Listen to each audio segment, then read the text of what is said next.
Bond. James Bond.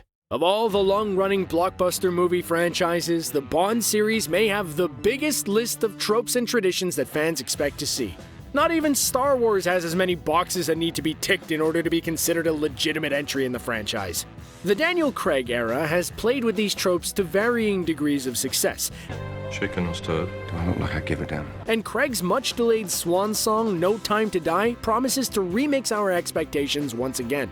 Your mission, should you choose to accept it... What? What do you mean that's not from Bond? What's in the script, though?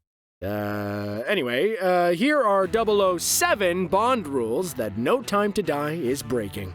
Ever since Sean Connery was dispatched to Jamaica to take care of a certain metal-handed doctor way back in 1962, James Bond has had the codename 007. It's an intrinsic part of the character. Ian Fleming, the original author of the James Bond novels, invented the codename as a reference to a key code broken by British intelligence during World War I. Through different decades, different directors, different actors, serious vibes and silly vibes, the number 007 has always stuck. But No Time to Die is taking that sacred cow, strapping it to a table, and menacing it with a laser. In this movie, while Daniel Craig will still be Mr. Bond, there will be a new 007. Separating James Bond from his iconic codename is a bold and unprecedented move. But it makes sense. No Time to Die is set several years after the events of Spectre, and Bond has retired and tried to move on with his life. We've seen in previous films that MI6 considers its agents to be disposable, and they need more skilled operatives with licenses to kill. Why wouldn't there be a new 007? But there's a lot more to this new agent than just a familiar name. Yep, this new Bond is not just a woman, but a woman of color. Played by Lashana Lynch, best known for portraying Captain Marvel's best friend Maria Rambeau, we don't know a huge amount about the character. Mostly, we know that her name is Nomi, and that she's gonna have a somewhat antagonistic dynamic with the previous 007. Now, while some viewers like to forget about politics when they watch movies, it's difficult to overstate the symbolism of a black female 007. James Bond as a character has always been defined by his masculinity, a man's man who beds and discards women all over the world in a manner that many would say is kind of disrespectful, to say the least. On top of that, as a British government agent causing havoc in the name of Queen and Country, the character arguably represents a kind of imperialism that doesn't play too well these days. Because I think you're a sexist, misogynist dinosaur, a relic of the Cold War.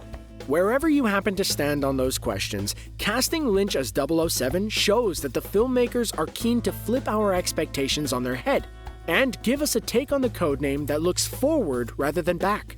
But speaking of looking back, the opening of a Bond film is kind of a big deal. The series is legendary for its bombastic cold opens, adrenaline-pumping sequences that introduce 007 in a blaze of action. Think of the stunning one-take opening of Spectre, the spectacular practical bungee jump of GoldenEye, or the ski chase and Union Jack parachute from the beginning of The Spy Who Loved Me. No Time to Die is doing it differently, though. Director Cary Fukunaga has said that the opening of the new movie will involve a flashback to the tragic early life of Bond's love interest, Madeleine Swann, played by Léa Seydoux. The sequence will give us some context for the movie's main story, which will revolve heavily around Swann. It's a pretty bold change, and one that fans might object to initially, but if this is to be a more personal story, it's a good strategy to make us feel that. Swann wasn't a hugely developed character in Spectre, so the more information we have about her, the better. And anyway, we're sure that the prologue will transition rapidly to some kick-ass action. Sticking with Madeleine Swann herself, the character represents another way in which No Time to Die is breaking the rules of Bond. As we said previously, James Bond is kind of a ladies' man. The original ladies' man, you could say. In fact, the guy has such an eye for the ladies that it often gets ridiculous. You're supposed to be on a mission, bro! It's something that's been slightly toned down for the Craig era, but it's always there. And while there have been times over the years when Bond has decided to settle down with someone, let's just say they haven't lived happily ever after. In On Her Majesty's Secret Service, Bond got married, only for his beautiful new bride to be murdered in the final moments of the film. And in Casino Royale, after pledging himself to Vesper Lynd, Bond was left heartbroken by her betrayal and subsequent death. So it's pretty major for Bond to have a long-term love interest in Madeleine Swann. When No Time to Die begins, they will have been together for 5 years. That's a big commitment. Can we expect another tragic ending for Bond? Guy just can't catch a break. Everyone knows the gun barrel sequence, right? The Bond series has rarely been a showcase for directors, though some have definitely left their mark more than others. Each movie is very much of its era in terms of looks, but there is a consistency to approach in the filmmaking over the decades that means individual entries don't often stand out visually. Arguably, the most striking stylistic invention of the series is the iconic gun barrel sequence.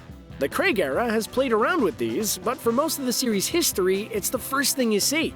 Bond strutting across the screen, the quick draw, the blood, the themes swelling up. It's not supposed to be taken literally. It's just a cool visual telling us that what we're going to see is going to be stylish and brutal. Well, once again, No Time to Die is breaking the mold, because from the look of things, the gun barrel sequence is going to happen within the action of the film. You can see it in the trailer, with Daniel Craig in a tunnel spinning and firing straight at the camera. We'd call this one a respectful change. The next one, however, the Daniel Craig Bond movies have in many ways been an exercise in deconstruction. Who is this guy? How much of his familiar iconography can he lose while still remaining the same character? It's an interesting approach, very in keeping with this modern era of blockbuster movie making. And No Time to Die looks to be pushing it even further, with Bond himself seemingly a relic, a man who no longer commands the respect of those around him. Even his name doesn't carry the power it usually does. We're used to seeing Bond announcing himself casually as he swaggers into a room, asserting himself with ease. But the new movie will show us a more humble Bond, a guy who's lost the clout he built up over the years, who's being put in his place by new, younger characters. It's probably gonna piss him off. It'll probably piss some viewers off.